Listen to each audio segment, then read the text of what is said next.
Okay, ito yung mga ingredients o condiments na kailangan for the fillet of pan-seared salmon.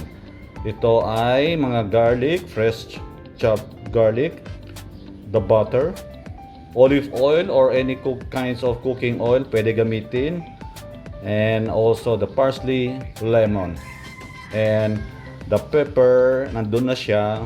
Okay, mamaya lagyan pa rin natin sa sauce pag nagluto na tayo. Ito yung mga condiments later.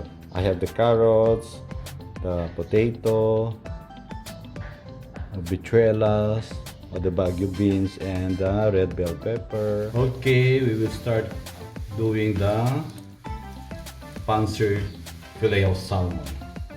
Okay.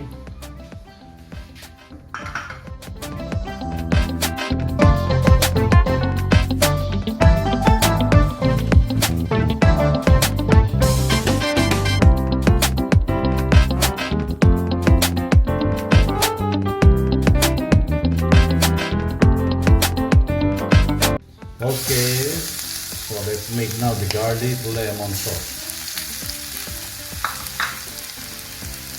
Put the butter. Okay. Pwede na unsalted butter.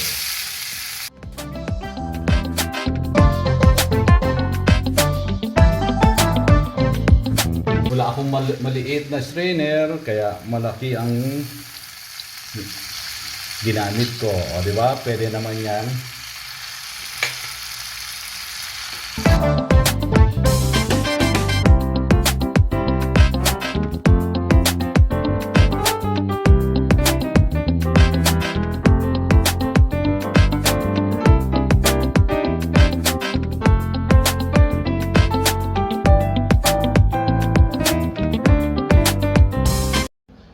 Okay, so ilagyan na natin yung saute mixed vegetables, sa carrots at saka bagu beans or the betrayals in local term.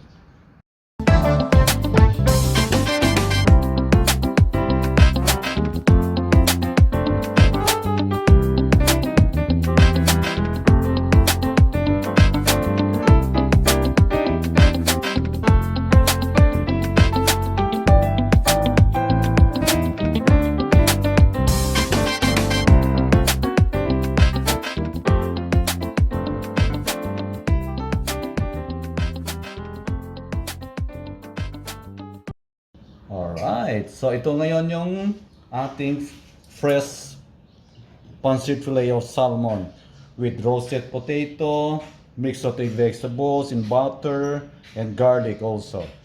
So I mixed the betrayals in local term vegetables or the bagu beans, and also the bell pepper and carrots. Simple as that. Masarap dito sa Balay Hotel. Okay, so this is now the finale for the fillet of pan-seared salmon. Okay, with the sauteed mixed vegetables, consists of the bagu beans or the betrayals in local term, and also the carrots and the bell pepper, as well as the sauteed potato. Okay, so I put some extra chopped parsley and the garlic, lemon butter sauce. Okay, so it's very healthy. Come enjoy or stay here at the Balay Hotel. Okay, see, masarap. Thank you. So please don't forget to subscribe, likes, and also on my YouTube channel. Okay, so dito lang sa Balay Hotel. Pwede lutuin kahit anong request nyo. Basta available yung aming mga condiments.